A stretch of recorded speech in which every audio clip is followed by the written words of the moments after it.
So ನಾನು ಈ ಒಂದು ವಿಡಿಯೋದಲ್ಲಿ ಈ ನಾಮಿನೇಷನ್ ಅನ್ನ ಯಾವ ತರ ಫೀಲ್ ಮಾಡಬೇಕು, ಈ ನಾಮಿನೇಷನ್ಗೆ ನಾಮಿನಿನ ಯಾವ ತರ ಆಡ್ ಮಾಡ್ಬೇಕಂತ ಈ ಒಂದು ವಿಡಿಯೋದಲ್ಲಿ ತಿಳಿಸ್ಕೊಡ್ತಾನೆ. ಅದಕ್ಕಿಂತ ಮುಂಚೆ ನೀವು ನಮ್ಮ ಚಾನಲ್ಗೆ ಸಬ್ಸ್ಕ್ರೈಬ್ ಆಗಿಲ್ಲ ಅಂದ್ರೆ ದಯವಿಟ್ಟು ಸಬ್ಸ್ಕ್ರೈಬ್ ಹಾಗೂ ಪಕ್ಕದಲ್ಲಿ ಇರುವಂತ ಬೆಲ್ ಐಕನ್ ಅನ್ನ ಕ್ಲಿಕ್ ಮಾಡಿ ನಾವು ಹಾಕುವಂತ ನೋಟಿಫಿಕೇಶನ್ ಅನ್ನ ತಕ್ಷಣವೇ ನೋಡಬಹುದು. ಓಕೆ, ವಿಡಿಯೋನ ಶುರು ಮಾಡೋಣ. ಮೊದಲನೇದಾಗಿ ನೀವು ಒಂದು ಬ್ರೌಸರ್ ಅನ್ನ ಓಪನ್ ಮಾಡ್ಕೊಂಡು ಇಲ್ಲಿ EPF ಅಂತ ಸರ್ಚ್ ಮಾಡಿ. ಸೊ ಈ ತರ ಸರ್ಚ್ ಮಾಡಿದ್ಮೇಲೆ ಎಂಪ್ಲಾಯೀಸ್ ಪ್ರಾವಿಡೆಂಟ್ ಫಂಡ್ ಆರ್ಗನೈಸೇಷನ್ ಅಂತ ಈ ಒಂದು ಫಸ್ಟ್ ಲಿಂಕ್ ಇದೆಯಲ್ಲ, ಈ ಲಿಂಕ್ ಮೇಲೆ ಕ್ಲಿಕ್ ಮಾಡ್ಕೋಬೇಕು. ಸೊ ನಂತರ ಎಂಪ್ಲಾಯೀಸ್ ಪ್ರಾವಿಡೆಂಟ್ ಫಂಡ್ ಆರ್ಗನೈಸೇಷನ್ ಇದೆ. ಸೊ ಅವರ ಒಂದು ಅಫಿಷಿಯಲ್ ಪೇಜ್ ಓಪನ್ ಆಗುತ್ತೆ. ಇಲ್ಲಿ KYC ಅಪ್ಡೇಷನ್ ಮೆಂಬರ್ ಅಂತ ಒಂದು ಆಪ್ಷನ್ ಇದೆ. ಈ ಒಂದು ಆಪ್ಷನ್ ಮೇಲೆ ಕ್ಲಿಕ್ ಮಾಡಿ. ಒಂದು ವೇಳೆ ಪಾಸ್ಬುಕ್ ಅಪ್ಡೇಟ್ ಮಾಡೋದಿದ್ರೆ ಅದು ಕೂಡ ಇರ್ತೇನೆ. ಇಲ್ಲಿ ನೋಡಿ, ನಿಮ್ಮ ಒಂದು UIN ನಂಬರ್ ಹಾಕ್ಬೇಕು, ಇಲ್ಲಿ ಪಾಸ್ವರ್ಡ್ ಅನ್ನು ಹಾಕಿ ಇಲ್ಲಿ ಸೈನ್ ಇನ್ ಆಗಬೇಕು. ಸೊ ನಾನೀಗ ನನ್ನ ಒಂದು UIN ನಂಬರ್ ಮತ್ತೆ ಪಾಸ್ವರ್ಡ್ ಹಾಕಿ ಸೈನ್ ಇನ್ ಆಗಿ ನಿಮಗೆ ತೋರಿಸ್ತೇವೆ. ನಾನು ಸೈನ್ ಇನ್ ಆಗಿದ್ದೇನೆ. ಸೊ ಸೈನ್ ಇನ್ ಆದ ತಕ್ಷಣ ಆ ಒಂದು ರಿಜಿಸ್ಟರ್ಡ್ ಮೊಬೈಲ್ ನಂಬರ್ಗೆ, ಆಧಾರ್ ಕಾರ್ಡ್ ಲಿಂಕ್ ಇರುವಂತ ರಿಜಿಸ್ಟರ್ಡ್ ಮೊಬೈಲ್ ನಂಬರ್ಗೆ ಸೊ OTP ಹೋಗುತ್ತೆ. ಆ ಒಂದು 6 ಡಿಜಿಟ್ OTPನ ಹಾಕಿ ಸಬ್ಮಿಟ್ ಮಾಡಬೇಕು. ಸೊ ನಾನೀಗ OTP ಹಾಕಿ ಸಬ್ಮಿಟ್ ಮಾಡ್ತಾ ಇದ್ದೇನೆ. ಸೊ OTP 5 ನಿಮಿಷದವರೆಗೆ ವ್ಯಾಲಿಡಿಟಿ ಇರುತ್ತೆ. 5 ನಿಮಿಷ ಆದ್ಮೇಲೆ ಮತ್ತೆ OTPನ ಪ್ರೊಸೀಡ್ ಮಾಡಬೇಕಾಗುತ್ತೆ. ಸೊ ನೋಡಿ, ಇಲ್ಲಿ ಈ nomination facilities available with e-sign, please fill your ಈ ನಾಮಿನೇಷನ್ ಇಮಿಡಿಯೇಟ್ಲಿ ಟು ಎಂಪ್ಲಾಯ್. ಇಲ್ಲಿ ಪ್ರೊಸೀಡ್ ಅಂತ ಒಂದು ಆಪ್ಷನ್ ಇದೆ. ಈ ಒಂದು ಆಪ್ಷನ್ ಮೇಲೆ ಕ್ಲಿಕ್ ಮಾಡಿ. ಇಲ್ಲಿ ಆಲ್ರೆಡಿ ರೈಟ್ ಸೈಡ್ ಅಲ್ಲಿ ಪ್ರೊಫೈಲ್ ತೋರಿಸ್ತಾ ಇದೆ. ಸೊ ನೋಡಿ, your profile photograph is not uploaded, please upload the same. So ಅಂದ್ರೆ ಮೊದಲನೇದಾಗಿ ನೀವು ನಿಮ್ಮ ಒಂದು ಪ್ರೊಫೈಲ್ ಏನಾದರೂ ಆಡ್ ಮಾಡಿದಿಲ್ಲ ಅಂದ್ರೆ ಮೊದಲನೇದಾಗಿ ಪ್ರೊಫೈಲ್ ಅನ್ನ ಆಡ್ ಮಾಡ್ಕೊಂಡ್ ಬರ್ಬೇಕು. ಸೊ ನೋಡಿ, ಎಲ್ಲಿ ಹೋಗ್ಬೇಕಂತ ಆಪ್ಷನ್ ಕೂಡ ಕೊಟ್ಟಿದ್ದಾರೆ. ಮೆನು ಅಲ್ಲಿ ವ್ಯೂ ಅಲ್ಲಿ ಪ್ರೊಫೈಲ್ ಅಂತ ಆಪ್ಷನ್ ಇದೆ. ಸೊ ಇಲ್ಲಿ ಒಂದು ಅಕೌಂಟ್ ಅಂತ ಆಪ್ಷನ್ ಇದೆ, ಇಲ್ಲಿ ಮ್ಯಾನೇಜ್, ಇಲ್ಲಾಂದ್ರೆ ವ್ಯೂ ಅಲ್ಲಿ ಪ್ರೊಫೈಲ್ ಅಂತ ಆಪ್ಷನ್ ಇದೆ. ಸೊ ಈ ಒಂದು ಪ್ರೊಫೈಲ್ ಅಲ್ಲಿ ವ್ಯೂ ಅಲ್ಲಿ ಹೋಗಿ ಈ ಚೇಂಜ್ ಫೋಟೋ ಅಂತ ಇದೆ, ಈ ಒಂದು ಆಪ್ಷನ್ ಮೇಲೆ ಕ್ಲಿಕ್ ಮಾಡ್ಕೊಂಡು ನಿಮ್ಮ ಗ್ಯಾಲರಿಗೆ ಹೋಗುತ್ತೆ. ಗ್ಯಾಲರಿಯಲ್ಲಿ ಎಲ್ಲಿದೆ ಆ ಫೋಟೋನ ಸೆಲೆಕ್ಟ್ ಮಾಡ್ಕೊಂಡು ಫೋಟೋನ ಅಪ್ಲೋಡ್ ಮಾಡ್ಬೋದು. ಸೊ ನಾನು ಇವಾಗ ತೋರಿಸ್ತೇನೆ. ನೋಡಿ, ಇಲ್ಲಿ ಫೋಟೋ ಅಪ್ಲೋಡ್ ಮಾಡ್ಬೇಕಂದ್ರೆ the photograph is to be taken using the digital camera. So digital ಕ್ಯಾಮ್ರಾದಲ್ಲಿ ತೆಗೆದಿರ್ಬೇಕು ಅನ್ನೋದೇ. Next, the photograph is to be restricted to sizes 3.5 centimetre into 4.5 centimetre. Horizontal and ವರ್ಟಿಕಲ್ದು 2 ಸೈಜ್ ಕೊಟ್ಟಿದ್ದಾರೆ. ಆ ಸೈಜ್ ಅನ್ನ ಅದನ್ನೇ ಹಾಕ್ಬೇಕು. 3.5 ಇಂಟು 4.5 ಅಲ್ಲಿ ಒಂದು ಸೈಜ್ ಇರ್ಬೇಕು photo. The image should have the face for prominently visible. So ಮುಖದ ಫೋಟೋದಲ್ಲಿ ಮುಖ ಕಾಣುವಾಗಿ ಇರಬೇಕು. 80% both the eyes visible, eyes ಕೂಡ ವಿಸಿಬಲ್ ಆಗಿರ್ಬೇಕು. Image should be in the JPG or JPG PNG format.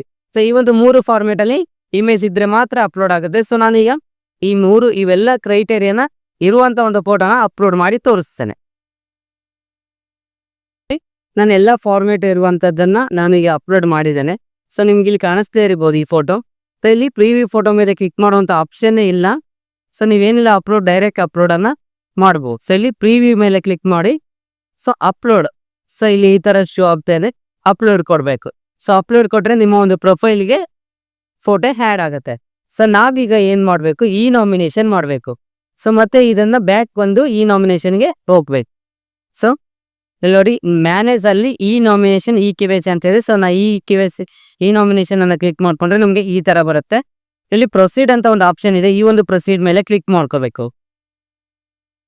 ನೋಡಿ, ಈ ನಾಮಿನೇಷನ್ ಕ್ಲಿಕ್ ಮಾಡ್ಕೊಂಡಾಗ ಇಲ್ಲಿ ಈ ತರ ಫ್ಯಾಮಿಲಿ ಡಿಕ್ಲರೇಷನ್ ಕೇಳುತ್ತೆ. ಯಾವಿಂಗೆ ಫ್ಯಾಮಿಲಿ ಅಂತ ಕೇಳುತ್ತೆ, ಎಸ್ ಕೊಡಿ.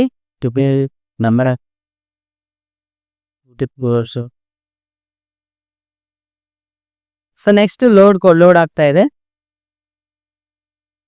ಸೊ ನೋಡಿ, ಈ ನಾಮಿನೇಷನ್ ಮಾಡ್ಬೇಕಾದ್ರೆ ಆ ಒಂದು ಆಡ್ ಫ್ಯಾಮಿಲಿ ಡೀಟೇಲ್ಸ್ ಅಲ್ಲಿ ಇಲ್ಲಿ ಅವರೊಂದು ಆಧಾರ್ ಕಾರ್ಡ್ ಹಾಕ್ಬೇಕು. ಯಾರು ನಾಮಿನಿಯನ್ನು ಕೊಡ್ತಾ ಇದ್ರೆ ಅವರ ಆಧಾರ್ ಕಾರ್ಡ್ ನಂಬರ್ ಅನ್ನು ಹಾಕಿ, ನೆಕ್ಸ್ಟ್ ಅವರ ನೇಮ್ ಹಾಕ್ಬೇಕು, ಅವರ ಡೇಟ್ ಆಫ್ ಬರ್ತ್ ಹಾಕ್ಬೇಕು. ನೆಕ್ಸ್ಟ್ ಸೆಲೆಕ್ಟ್ ಜೆಂಡರ್ ಅನ್ನ ಸೆಲೆಕ್ಟ್ ಮಾಡಿ. ರಿಲೇಷನ್ ಅಂದ್ರೆ ಈ ಒಂದು PF ಹೋಲ್ಡರ್ಗೆ ಅವರು ಏನ್ ಆಗ್ಬೇಕು. So mother, wife, husband, daughter, son ಏನಿದೆ ಅದನ್ನ ಸೆಲೆಕ್ಟ್ ಮಾಡ್ಕೋಬಹುದು. ನೆಕ್ಸ್ಟ್ ಇಲ್ಲಿ ಅಡ್ರೆಸ್, ಅದೇ ಅಡ್ರೆಸ್ ಸೇಮ್ ಇದ್ರೆ ಸೇಮ್ ಆಸ್ ಅಡ್ರೆಸ್ ಅಂತ ಕ್ಲಿಕ್ ಮಾಡ್ಕೋಬೇಕು. ನೆಕ್ಸ್ಟ್, ಒಂದು ವೇಳೆ ಪೇರೆಂಟ್ಸ್ ಇರಲ್ಲ ಕೆಲವ್ರಿಗೆ, ಯಾವಾಗ ಗಾರ್ಡಿಯನ್ ಇರ್ತಾರೆ. ಸೊ ಗಾರ್ಡಿಯನ್ ಇದ್ರೆ ಗಾರ್ಡಿಯನ್ ಅಂತ ಸೆಲೆಕ್ಟ್ ಮಾಡ್ಕೋಬೇಕು. ಇಲ್ಲಿ ಫೋಟೋನ ಸೆಲೆಕ್ಟ್ ಮಾಡ್ಕೊಂಡು ಹಾಗೆ ಸ್ಕ್ರೋಲ್ ಡೌನ್ ಮಾಡಿ ಕೆಳಗಡೆ ಇಲ್ಲಿ ಬಾಕ್ಸ್ ಇದೆ, ಈ ಬಾಕ್ಸ್ ಅನ್ನ ಕ್ಲಿಕ್ ಮಾಡ್ಕೊಂಡು ಸಬ್ಮಿಟ್ ಅನ್ನ ಆಡ್ ರೋ ಅಂತ ಕೊಡ್ಬೋದು. ಸೇಮ್ ಫ್ಯಾಮಿಲಿ ಡೀಟೇಲ್ಸ್ ಅನ್ನ ಕೊಡ್ಬೇಕು. ಸೊ ಇಷ್ಟ ಆದ್ರೆ ಈ ನಾಮಿನೇಷನ್ ಮುಗಿಯುತ್ತೆ. ಸೊ ನನಗೆ ಎಲ್ಲ ಡೀಟೇಲ್ಸ್ ಅನ್ನ ಫಿಲ್ ಮಾಡಿ ನಿಮ್ಗೆ ಸೇವ್ ಮಾಡಿ ತೋರಿಸ್ತೆ. ಹಿಂಗೆ ಬಾ ಇರಿ ಲೈಕ್ ಸೆಕ್ಷನ್ ಹೋಗ್ಬೇಕು. ಓಕೆ, ನಾನು ಎಲ್ಲ ಡೀಟೇಲ್ಸನ್ನು ಸೇವ್ ಮಾಡಿದ್ದೇನೆ. ಸೊ ಏನಿಲ್ಲ, ಸೇವ್ ಅಂತ ಕೊಡಬೇಕು.